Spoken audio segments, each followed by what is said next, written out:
Hello, we're back with the T20 World Cup squad analysis. I have Mazhar Arshad and Emir Najib in the studio with me, and we talked about India, Pakistan, and South Africa in the first part. And now let's move on to the next three teams.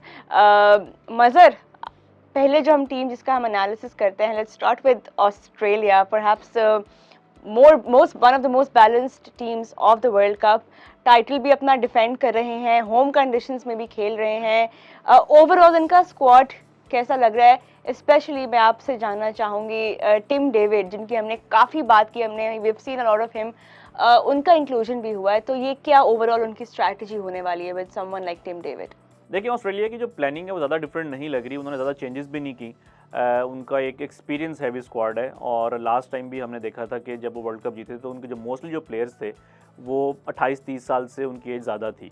तो अभी भी वो सिर्फ उन्होंने एक change की है कि मिचेल स्वैप्सन की जगह टिम डेविड आए हैं, और जिससे कि आई थिंक शायद अब स्टीव स्मिथ के ऊपर जो है वो मज़ीद जिम्मेदारी आएगी कि यहाँ तो वो अच्छे स्ट्राइक रेट पे खेले, नहीं तो हो सकता है कि वो उनको रिप्लेस भी करना पड़ जाए.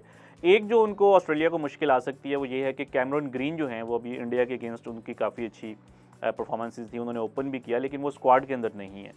तो अब वो कैसे स्क्वाड के अंदर आ सकते हैं वो भी थोड़ा उनके लिए मुश्किल है, और उनकी वजह से जो फिंच हैं वो भी नीचे आ रहे थे. अब फिंच दोबारा शायद ओपन करें वर्ल्ड कप में वार्नर के साथ. तो ये कुछ चेंजेस हैं जिसके ऊपर ऑस्ट्रेलिया को देखना होगा, लेकिन I think still considering their recent performances, considering their home conditions and considering the match winners they have in the form of David Warner, बड़ी अच्छी फॉर्म है उनकी. ग्लेन मैक्सवेल थोड़ा सा आउट ऑफ फॉर्म है, लेकिन हमें पता है कि इम्पैक्ट क्रिएट कर सकते हैं. Josh Hazlewood is number 1 in T20 rankings. Adam Zampa का अच्छा वर्ल्ड कप गया था. तो आई थिंक कि ऑस्ट्रेलिया जो है वो इस वर्ल्ड कप में one of the better teams होगी, और शायद ये पहली बार ऐसा हो रहा है कि एक T20 वर्ल्ड कप में हम ये कह सकते हैं कि Australia they look favourite to win the tournament. पहले कभी भी ऑस्ट्रेलिया को T20 वर्ल्ड कप से पहले ज़्यादा रेट नहीं किया जाता था, even when they one last year, तो ज़्यादा उनको रेट नहीं किया जा रहा था. बट अब ऐसा लग रहा है कि Australia is one of the like very strong teams in this tournament. एमर, बॉलिंग के बारे में थोड़ी बताएं हमें. ऑस्ट्रेलिया के पास जो ऑप्शंस है, हेजलवुड है, जैम्पा है, कंडीशंस जिस तरह की होंगी, बाउंसी ट्रैक्स भी होंगे, फिर एक दो ग्राउंड्स पे स्पिन भी फ्रेंडली होंगे. What do you think, what do you make of that bowling attack? बहुत अच्छा बॉलिंग अटैक है डेफिनेटली. उनकी अपने होम कंडीशंस हैं, टॉल फास्ट बॉलर्स हैं उनके पास सारे. आप स्टार्क की बात करें, कमिंस की बात करें, जॉश हेजलवुड की बात करें, फिर कुछ ऑलराउंड उनके पास बॉलर्स हैं. तो अपनी कंडीशंस हैं, सबसे बेहतर तो वही अंडरस्टैंड करते हैं, और सबसे बड़ी बात कि क्वालिटी तो है ही उनके पास बॉलिंग में. इसके साथ साथ जो उनका जो एक होता है ना कि ऑस्ट्रेलिया का अगर rising up to the occasion, के जितना बड़ा टूर्नामेंट होता है उतनी स्ट्रॉन्ग बॉडी लैंग्वेज के साथ आते हैं. Taking no pressure. हाँ, सो मेरा ख्याल है कि ऑस्ट्रेलिया अपने होम कंडीशंस में, और फिर जो उनका एक ट्रैक रिकॉर्ड है कि वो बहुत टफ हो जाते हैं अचानक से, अगर आपको हल्के भी पेरेंटली अगर दिख रहे हो, हालांकि ये बहुत बेहतर स्क्वाड है उनका. तो मेरा ख्याल है कि ऑस्ट्रेलिया बहुत टफ टीम होगी उनको हराना, क्योंकि उनको आप शायद टैलेंट वाइज आप उनसे बेहतर हो, लेकिन मेंटली जितने वो स्ट्रांग होते हैं उनको मेंटली बीट करना ये बहुत टफ टास्क हो. बिल्कुल. मज़र, आपने स्मिथ के बारे में बात की थी, उनका क्या रोल होगा अगर तो वो खेलते हैं, उनका क्या रोल होगा, खास तौर पे जो स्ट्राइक रेट के साथ उनका एक थोड़ा रफ एक टसल चल रहा है. How do you think him, how do you see him making a place for himself in the 11? देखें रोहा, जब आप T20 वर्ल्ड कप यूएई में खेल रहे थे तो वहाँ पे ये चीज़ इतनी हाईलाइट नहीं होती, इतनी एक्सपोज नहीं होती, क्योंकि वहाँ पे एवरेज टोटल जो है वो 160-170 होता है. तो उसमें एक इस तरह का बैटर आपको चाहिए होता है मिडल ऑर्डर में, जो कि थोड़ा सा आपको कैरी कर सके. अब क्रिकेट जिस तरफ जा रही है, अगर आप ट्रू पिचेस के ऊपर खेल रहे हैं तो मोस्टली जो टीम्स हैं they don't even need an anchor batter. वो ये कहते हैं कि हमारे जो बाकी के बैटर्स हैं वो इस तरह के हैं जो कि इनिंग्स को एंकर भी कर सकते हैं. जिस तरह डेविड वार्नर, वो टेस्ट क्रिकेट भी खेलते हैं. तो अगर लेट्स से कि ऑस्ट्रेलिया के पावर प्ले में 2-3 आउट हो जाते हैं and they have somebody like David Warner या इवन ग्लेन मैक्सवेल, वो भी टेस्ट क्रिकेट खेले हुए हैं, तो इन दोनों में ये पोटेंशियल है कि वो इनिंग्स को थोड़ा बहुत एंकर भी कर सकते हैं और बाद में जाके हिटिंग भी कर सकते हैं, स्विच कर सकते हैं. एग्जैक्टली. तो स्टीव स्मिथ जो है ना वो उस कैटेगरी में नहीं आते. वो इनिंग्स को एंकर तो कर लेते हैं, लेकिन वो उतनी अच्छी पेस के ऊपर नहीं खेल सकते जिस तरह के टिम डेविड खेलते हैं या ग्लेन मैक्सवेल खेलते हैं. तो आई थिंक इस वजह से उनकी जो ज़रा पोजीशन है वो, स्पेशली अब जिस तरह कैमरन ग्रीन भी परफॉर्म कर रहे हैं, तो वो थोड़ी सी अब मज़ीद जो है वो डाउटफुल लग रही है. यूएई में तो वो खेल गए थे, तो काफ़ी इंटरेस्टिंग होगा कि ऑस्ट्रेलिया जो है वो कैसे उनको एडजस्ट करेगा. लेकिन अगर मेरा पर्सनल ओपिनियन पूछें तो I don't think he should be in the 11. Right, okay. एक के बाद एक कंट्रोवर्शियल ओपिनियन दे रहे हैं आज मज़र वीडियो में. चले, before we wrap up Australia, quickly एमर, आपके क्या प्रेडिक्शन है about how far they might go in the world cup? I think they are the potential candidate to go to the final. मैं फाइनल की direct बात कर रहा हूँ। Right, wow, okay, we are in the top 2 now. हाँ, तो मैं semifinal से भी ऊपर पहुंचा रहा हूँ, क्योंकि वैसे तो कहते हैं कि क्रिकेट एक ऐसी गेम है कि जिसमें पहले प्रेडिक्शन देना कोई इतनी अच्छी बात नहीं, क्योंकि खास तौर पे T20 में कि आपने जो सोचा होता है अक्सर जब ऑन ग्राउंड कंपटीशन में तो अक्सर उससे उलट भी हो जाता है। लेकिन उनकी हिस्ट्री देखते हुए इतनी पुरानी, उनकी टीम की स्ट्रेंथ को देखते हुए और फिर उनकी होम कंडीशंस को देखते हुए मेरा ख्याल है कि वो पोटेंशियली मैं वर्ड यूज़ कर लेता हूँ कि उनको फाइनल खेलना चाहिए ऑस्ट्रेलिया को।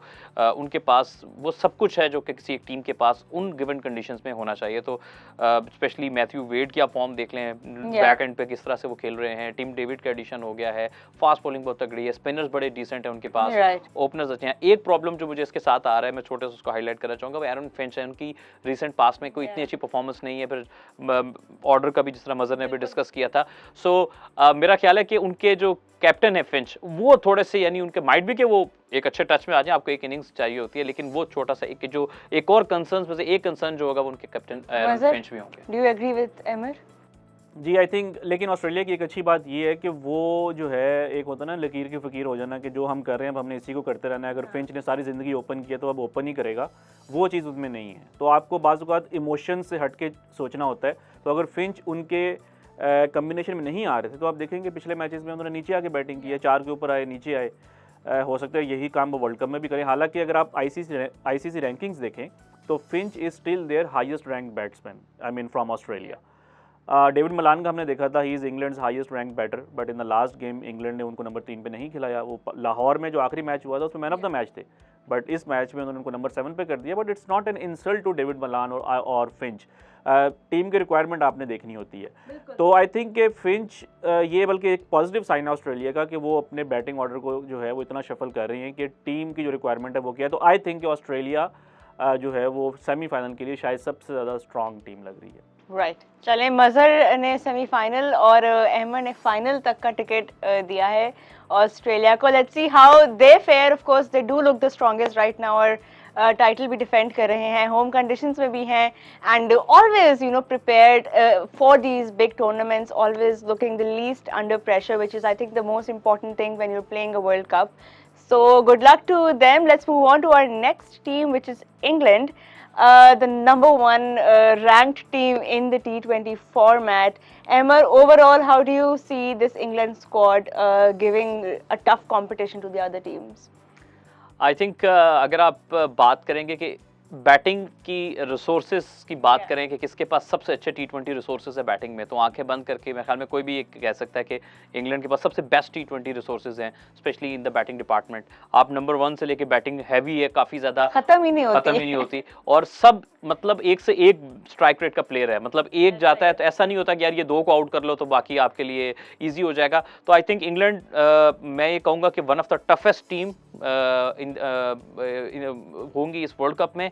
और छोटा सा जो इशू इंग्लैंड को आ सकता है, जो उनका रहा है थोड़ा प्रॉब्लम, अगर हम उनकी हिस्ट्री देखेंगे, थोड़ी उनकी बॉलिंग एक्सपेंसिव रहती है अक्सर, यानी उनके बैट्समैन इतने ज़्यादा रन्स कर लेते हैं कि उनकी बॉलिंग जो है वो समहाउ वो कवर हो जाता है, लेकिन उनकी बॉलिंग थोड़ी सी एक्सपेंसिव रहती है। ये छोटा सा इशू उनके साथ रहा है। लेकिन रिसेंटली जैसे रीस टॉपले अभी फॉर्म में आ गए हैं, मार्क वुड जिस तरह बॉलिंग कर रहे हैं, और जो आपके उनके जो वोक्स हैं वो नया गेंद बहुत अच्छा करते हैं। सो आई थिंक कि वो काफ़ी हद तक बेटर हो गया, क्योंकि पहले क्या था कि टॉम करन खेल रहे हैं, सैम करन खेल रहे हैं, तो वो उस क्वालिटी के बॉलर्स नहीं है, तो डेफिनेटली उनको थोड़ा प्रॉब्लम होती थी। लेकिन टॉपले की बात है कि थोड़ी बहुत कवर हो जाती है। तो इंग्लैंड, मेरा ख्याल ये है कि इस वर्ल्ड कप की बहुत डेंजरस टीम है और उनको रोकना काफ़ी मुश्किल है। अच्छा मजहर, बैटिंग तो हम सबको पता है इंग्लैंड की, बॉलिंग की जो उनकी वीकनेस है, ज़्यादा एक्सपीरियंस नहीं है उनकी बॉलिंग में। How much do you think that will affect there overall strategy? देखिए, एक्सपीरियंस इस सेंस में नहीं है कि उनके प्लेयर्स ज़रा इंजरीज की वजह से जो है बाहर रहे हैं रिसेंटली। अगर आप देखें, मार्क वुड भी काफ़ी देर के बाद आ रहे हैं, रीस टॉपली जो है वो 2016 का वर्ल्ड कप भी खेले थे इंडिया में, लेकिन उसके बाद उनको इंजरी हो गई तो वो वापस है। लेकिन जब से उनके कमबैक्स हुए हैं इन प्लेयर्स के, आप मार्क वुड को देखें, पाकिस्तान में आके उन्होंने कितनी अच्छी बॉलिंग की। अभी इंग्लैंड जो उनका मैच हुआ ऑस्ट्रेलिया के अगेंस्ट, उसमें उन्होंने अच्छी बॉलिंग की एंड पे डेथ ओवर्स में 150 की पेस के ऊपर जो है वो अपना बॉलिंग कर रहे हैं। तो आई थिंक जब आप इतनी तेज़ बॉलिंग कर रहे होते हैं तो फिर आप में ये भी चांसेस होते हैं कि आपको रन्स पड़ सकते हैं। और फिर उसके अलावा आई थिंक कि अगर हम उनका स्पिन डिपार्टमेंट देखें तो जो आदिल रशीद है उनका भी ये इशू है कि वो भी अक्सर बहुत ज़्यादा एक्सपेंसिव हो जाते हैं।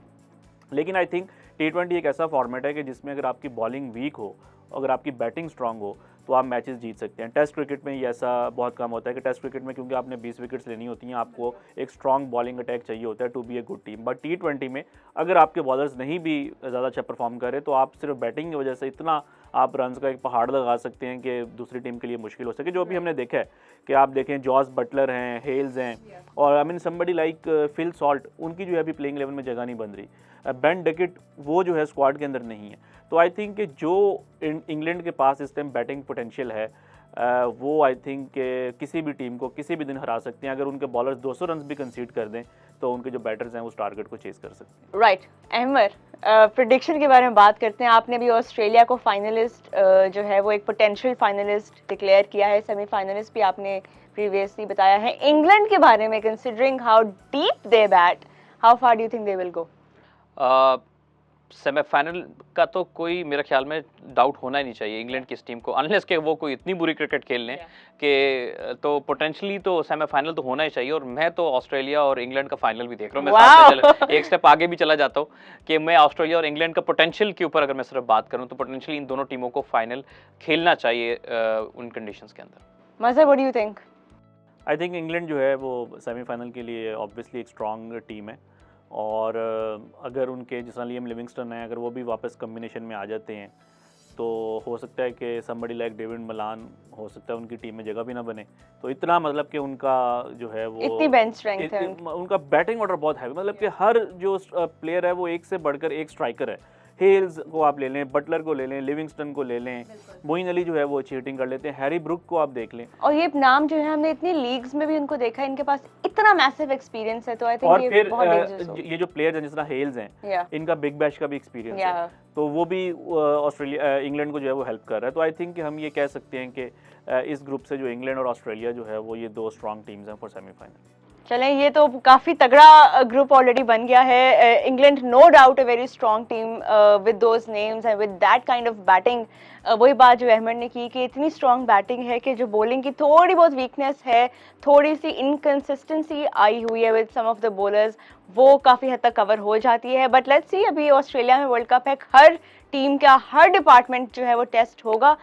सो let's see how England fare. Let's move on to New Zealand, who just missed out on that World Cup title last year, so they will be looking to make up for that and of course win their T20 World Cup title.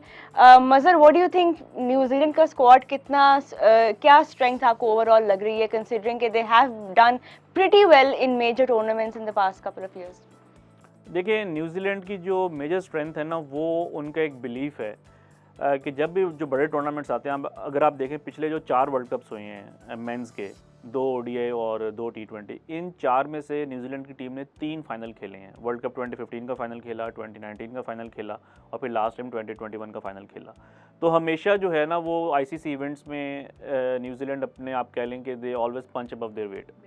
और I think जिस तरीके से Kane Williamson जो हैं वो team को lead करते हैं, फिर उनका जो अटैक है, बॉलिंग अटैक, उसमें भी एक्सपीरियंस है, टीम साउदी हैं, ट्रेंट बोल्ट हैं, तो आई थिंक कि न्यूजीलैंड की जो असल जो उनकी जो सबसे बड़ी जो स्ट्रेंथ है वो आई थिंक कि जिस तरीके से वो जेल होके खेलते हैं बड़े टूर्नामेंट्स में, I don't know how to define it, but I think कि कुछ है कि जो बड़े टूर्नामेंट्स होते हैं ना उसमें न्यूजीलैंड हमेशा अपने पोटेंशियल से बढ़ के जो है वो खेलते हैं। तो यही जो है वो आई थिंक कि उनकी स्ट्रेंथ होगी। अहमद, आप क्या कहेंगे न्यूजीलैंड के स्क्वाड पे? देखिए, न्यूजीलैंड हमेशा एक ऐसी टीम है कि चाहे वो टूर्नामेंट से पहले ICC फॉर्म में हो या वो टूर्नामेंट से पहले फॉर्म में ना हो, चाहे उनके पास एक दौर था कि मीडियोकर टीम होती थी विद एक अदद वर्ल्ड क्लास नेम होता था या 2, वो तब भी कम से कम सेमीफाइनल तक पहुंच जाते थे। और 2010-11 के बाद जब वो स्पेशली एक ज़्यादा बड़ी टीम बन के उभरे, तब आपके सामने रिकॉर्ड है कि वो कहीं ना कहीं मेजर जो है वो स्टेज के ऊपर वो जाते हैं। अभी रिसेंटली अगर आप न्यूजीलैंड की टीम को देखें तो वो कोई उतनी ज़्यादा फॉर्म में आपको नहीं दिख रही। कुछ प्लेयर उनके ओल्ड हो गए हैं थोड़े से, यानी उतनी फॉर्म में नहीं, जैसे मार्टिन गप्टिल की आप बात करेंगे, केन विलियमसन की रिसेंटली फॉर्म कोई इस साल में T20 क्रिकेट में इतनी अच्छी नहीं है, ठीक है, कुछ इंजरीज के इश्यूज भी, और ओवरऑल उनकी कोई पेस अटैक भी कोई इतना ब्रिलियंट नहीं है, अनलेस के उनके जो तेज़ बॉलर हैं वो फायर करें उनके लिए। लेकिन हैविंग सैड दैट, न्यूजीलैंड का जो जो वही जो अभी मज़र बात कर रहे थे कि वो जिस तरह जेल हो जाते हैं, जो उनका सेल्फ बिलीव है, और वो छोटे छोटे जो अपने रोल प्ले करना शुरू कर देते हैं, तो वो मिलकर एक मेजर एफर्ट बन जाता है और वो अपने से बेटर टीम्स को आईसीसी टूर्नामेंट्स में हरा देते हैं। इसलिए मैं इनको dark horse of this T20 world cup 2022 कहूँगा। Right, dark horse तो खैर I don't know if that's an appropriate word because last time वो final में थे। मज़र कोई ऐसे खास players हैं इस टीम में जो आपको लगता है कि लोग शायद underrate कर रहे हैं and they might just explode on the given day? Finn Allen T20 history के अंदर दुनिया में किसी भी बैट्समैन का जो स्ट्राइक रेट है वो फिन एलन से बेहतर नहीं है। और 170 के करीब जो है उनका T20 क्रिकेट में स्ट्राइक रेट है। अगर आप एक सैम्पल साइज लें डिसेंट, तो कोई भी प्लेयर जो है वो उनसे बेहतर नहीं है। तो एक बहुत अग्रेसिव ओपनर हैं, पावर हिटर हैं, तो ये एक जो है ना वो सरप्राइज पैकेज हो सकते हैं most of the for most of the सबसे ज़्यादा डेंजरस जो होते हैं ना वो सरप्राइज पैकेजेस ही होते हैं हर टूर्नामेंट में। आपको आप उनके लिए तैयारी नहीं करके आती हैं टीम्स और आउट ऑफ सिलेबस जो है वो आ जाते हैं। तो आई थिंक कि फिन एलन जो हैं ये जो है वो एक प्लेयर होंगे जिसको कि बहुत सी टीमें देखी। जैसे लास्ट टाइम डेरिल मिचेल थे वर्ल्ड कप में, यानी कि वो नए अभी थे, इतने वो भी इंजर्ड हो गए हैं, तो अभी कुछ कंफर्म नहीं है कि वो वर्ल्ड कप तक फिट हो जाएंगे या नहीं, लेकिन अगर वो नहीं अवेलेबल होते तो ये भी न्यूजीलैंड के लिए एक सेटबैक होगा। चलो अमर, कहाँ तक देखते हैं न्यूजीलैंड की टीम को जाते हुए? न्यूजीलैंड का रिकॉर्ड तो ये कहता है कि न्यूजीलैंड सेमीफाइनल तक जाता है, लेकिन मैं अभी तक आपने सब टीम्स को सेमीफाइनल, लेकिन मैं नहीं देख रहा न्यूजीलैंड को सेमीफाइनल में। उसकी कोई खास वजह नहीं? उसकी खास वजह ये है कि मुझे उनकी जो उनके वो बहुत यानी लिमिटेशन है उनकी बैटिंग के अंदर, वो कुछ बैट्समैन पे बैंक कर रहे हैं। जैसे फिन एलन की हम बात करेंगे, या ग्लेन फिलिप्स हो गए, या कुछ नाम हैं जिनके वो हैविली उन पे रिलाई कर रहे हैं। उनकी बैटिंग में थोड़े से प्रॉब्लम है। उनका जो अगर हम देखेंगे रिसेंटली ईयर्स में, तो वो भी थोड़ा पाकिस्तानी स्टाइल की क्रिकेट खेलना शुरू हो गया। हालांकि पहले ऐसे नहीं थे कि पहले वो 10 ओवर में थोड़ा सा वेट एंड वॉच वाली स्ट्रैटेजी लेके आते हैं और फिर आखिरी 10 ओवर में लॉन्च करने की कोशिश करते हैं। सो मेरा ख्याल है कि ऑन पेपर बाकी काफ़ी सारी टीम्स उससे बेहतर है, तो मुझे मुश्किल लगता है न्यूजीलैंड का सेमीफाइनल पे पहुंचना। मज़र किस हद तक एग्री करेंगे आप? देखिए, न्यूजीलैंड और पाकिस्तान ये दो ऐसी टीम्स हैं जिनको प्रेडिक्ट करना बहुत मुश्किल है। आप कहते कुछ हैं और ये कर कुछ और देते हैं। तो लेकिन अगर आप ऑन पेपर्स देखें, अगर आप टीम्स का पोटेंशियल देखें और उनको कंपेयर करें दूसरी टीम्स के साथ, ऑस्ट्रेलिया और न्यूजीलैंड के साथ इस ग्रुप में, तो मैं अहमद से एग्री करूंगा कि आई थिंक कि न्यूजीलैंड जो है वो सेमीफाइनल में जाते हुए मुश्किल ही नज़र आ रहे हैं। उनका जो इशू है, मतलब कि उनका भी वो पाकिस्तान वाला इशू है कि आप उनका जो कम्बिनेशन, ऐसा नहीं है कि उनके प्लेयर्स में पोटेंशियल नहीं है या पाकिस्तान के प्लेयर्स में पोटेंशियल नहीं है, लेकिन डेविन कॉनवे और केन विलियमसन, ये दोनों अगर टॉप ऑर्डर में आ रहे हैं तो you are likely to be 10 to 15 run short after 10 और 12 ओवर्स। ये चीज़ हमने वर्ल्ड कप फाइनल में भी देखी कि इवन दो कि केन विलियमसन ने बाद में जाके बहुत अच्छी उन्होंने जो है बैटिंग की थी अगेंस्ट ऑस्ट्रेलिया, बट शुरू में जो उन्होंने बॉल्स वेस्ट की थी, आप उनको बाद में जितनी मर्जी अग्रेसिव बैटिंग कर लें, वो जो चीज़ ज़ाया हो गई है वो ज़ाया हो गई है। तो आई थिंक कि ये एक कंसर्न है न्यूजीलैंड को भी और पाकिस्तान को भी। तो मेरा ख्याल है कि इस ग्रुप से ऑस्ट्रेलिया और इंग्लैंड जो हैं वो ज़्यादा स्ट्रॉन्ग टीम्स हैं to go for the semifinal. Right. Thank you for your predictions. Those were the three teams of this video. No doubt, three very strong teams. In the next part of our video analysis series, we will be discussing Bangladesh, West Indies, Sri Lanka, and Afghanistan.